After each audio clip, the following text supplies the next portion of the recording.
Hello everyone, welcome to Olive Board. In this video, we are going to learn about the concept of how the balance sheet is linked to P&L and how the P&L is linked to balance sheet. तो हम यहाँ पे काफ़ी सारी चीज़ें देखेंगे. एक normal business की बैलेंस शीट P&L अकाउंट कैसे लिंक होती है, कंपनी की कैसे लिंक होती है और बैंकिंग कंपनी की कैसे लिंक होती है, उसके बारे में भी हम यहाँ पे बात करेंगे. Before starting the video, I would like to again tell you about the offer flat 52% off on all-in-one regulatory exam subscription, so you can start your preparation with us right now. The code is HNY. Let's start the discussion. So we have seen this trading profit and loss account format in our previous videos, right? We are having sales, we are having purchases, we have in detailed breakdown each and every terminology in our previous video. We have also learned about the cost of good sold, right? Basically, it helps us in ascertaining our financial performance. We have also learned about the format of balance sheet, the types of assets, the types of liabilities, the concept of capital, right? This helps us in ascertaining about the financial position. P&L account tells us the financial performance, whereas balance sheet tells us the financial position. If we talk about the connection, say for example, if I am a t-shirt manufacturer and trader, then how my balance sheet is kind of linked with my trading P&L account. So I must be having stock, right? So eventually someday or the other this will result in sales, right? If I have equipment, this is a fixed asset.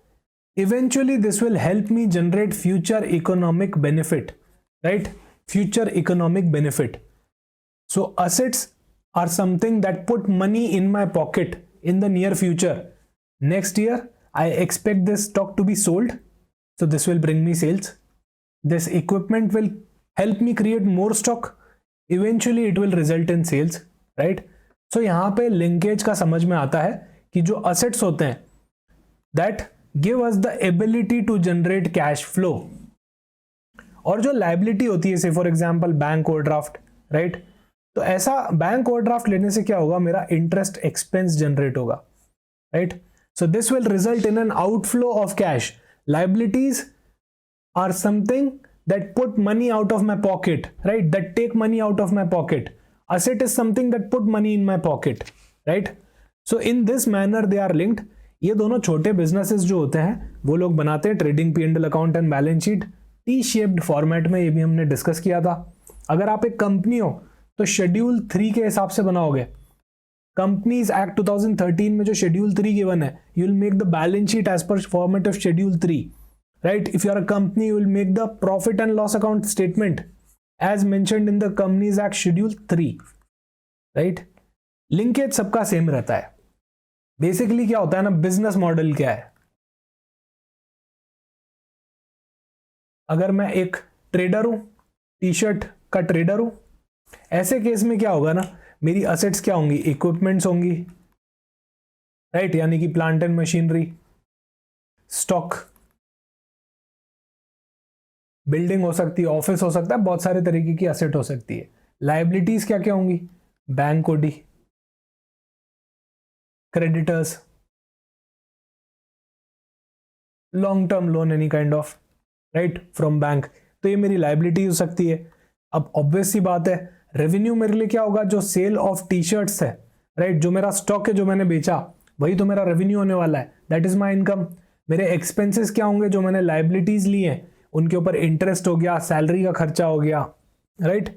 तो काफी सारे assets हमारे को revenue generate करने में help करते हैं और कुछ लाइबिलिटीज जो है वो हमारा एक्सपेंस भी करवाती है.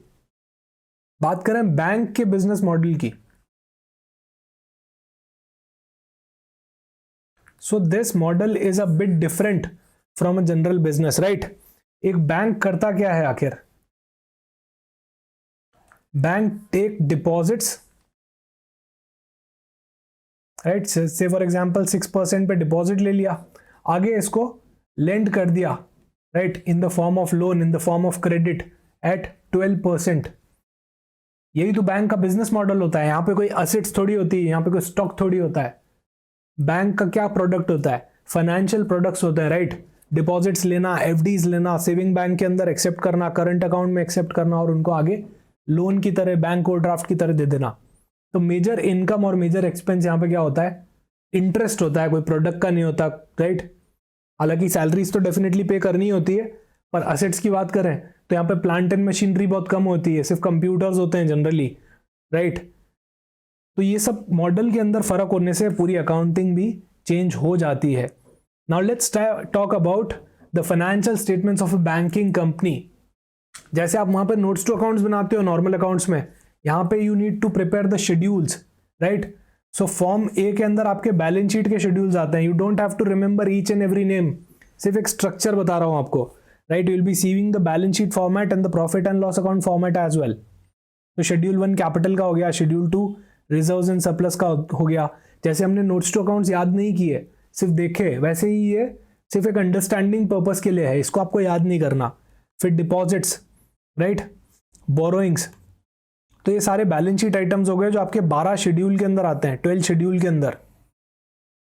फिर उसके बाद P and L account, if you talk about the P and L account, then 13 से लेके 16 तक के जो शेड्यूल्स होते हैं, that's related to P and L account, income और expenses.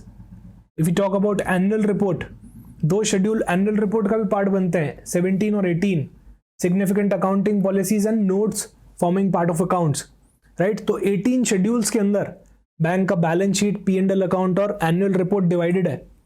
This is the format of balance sheet as per the banking regulation act.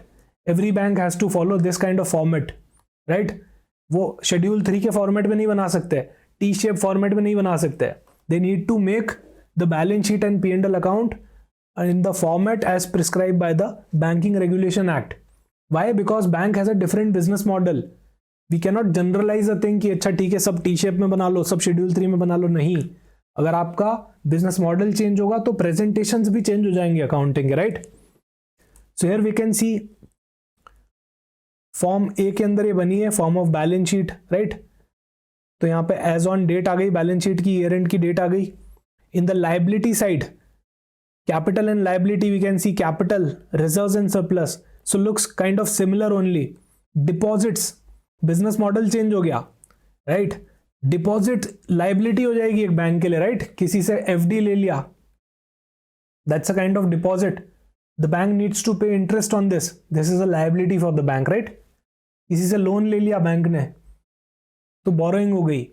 Other liabilities and provision, a bank need to maintain certain provisions, right? वो यहां पे आ जाएंगे। Assets के अंदर we are having cash and balance with reserve bank of India.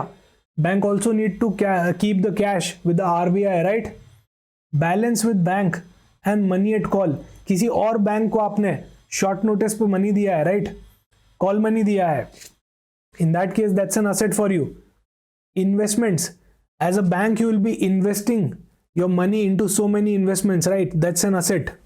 Advances, now again that's important, you have taken deposits, you will be lending advances, right?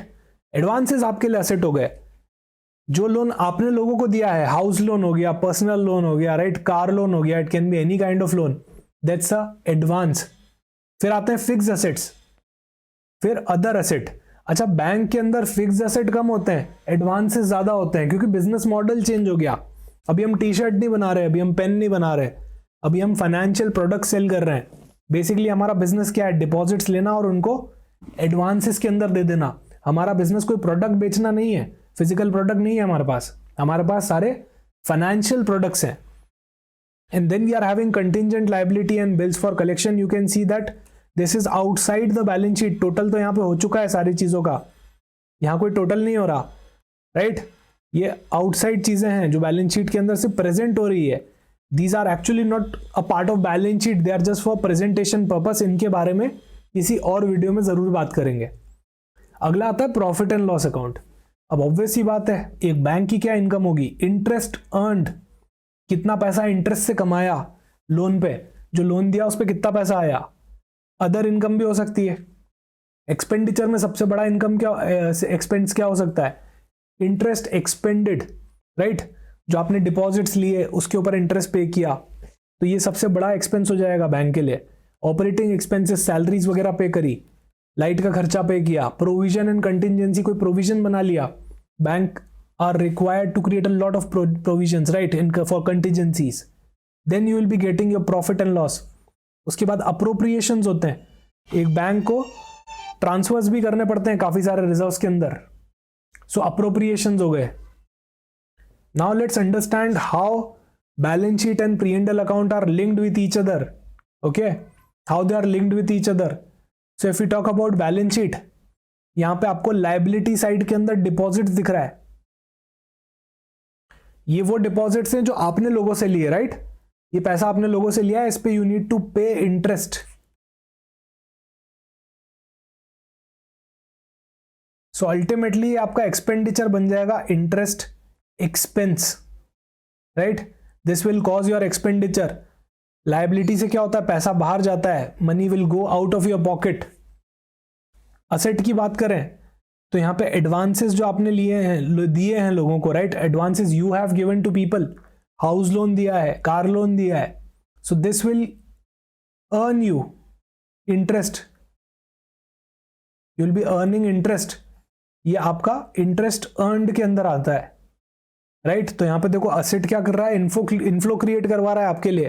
पैसा आएगा advances देने से. इन्वेस्टमेंट्स भी जो होंगे वो आपके लिए अदर इनकम क्रिएट करेंगे यहां पे.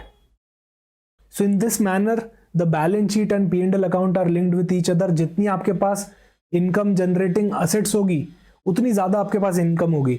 आज एक बैंक के पास बहुत ज्यादा एडवांसेस हैं जो बाहर दिए हुए हैं, तो उसकी इंटरेस्ट इनकम ऑब्वियसली उतनी ज्यादा होगी. डिपॉजिट्स बहुत ज्यादा हो गए तो एक्सपेंडिचर ज्यादा होगा, राइट. इस तरह से क्रॉस लिंकेज होता है दोनों के अंदर. से for example if you talk about HDFC bank, तो ये उसका प्रॉफिट एंड लॉस अकाउंट है, राइट. यहां पे हम देख सकते हैं इनकम साइड में इंटरेस्ट अर्नड आ गया, एक्सपेंडिचर साइड में इंटरेस्ट एक्सपेंस आ गया. यही मेजर एक्सपेंस होता है एक बैंक के लिए, यही इनकम होती है. इंटरेस्ट ही एक मेजर एक्सपेंस भी हो सकता है और एक इनकम भी हो सकती है. अच्छा, अगर इन दोनों का डिफरेंस निकाल लें, interest income minus interest expense, so we call that net interest income, NII, net interest income for the bank, right. क्योंकि मेजर तो इंटरेस्ट के ऊपर गेम बेस्ड है, राइट, बैंकिंग का. अच्छा, एक नेट इंटरेस्ट मार्जिन भी होता है, NIM. Do let me know in the comment section, और आगे आने वाले वीडियोस के अंदर मैं इसको जरूर कवर करूंगा. पहले आप मुझे जरूर बताइएगा कि नेट इंटरेस्ट मार्जिन क्या होता है, उसको लेके आपकी क्या अंडरस्टैंडिंग है. And in the coming videos I will be covering that. Thank you so much for watching this video. मिलते हैं किसी और वीडियो के अंदर.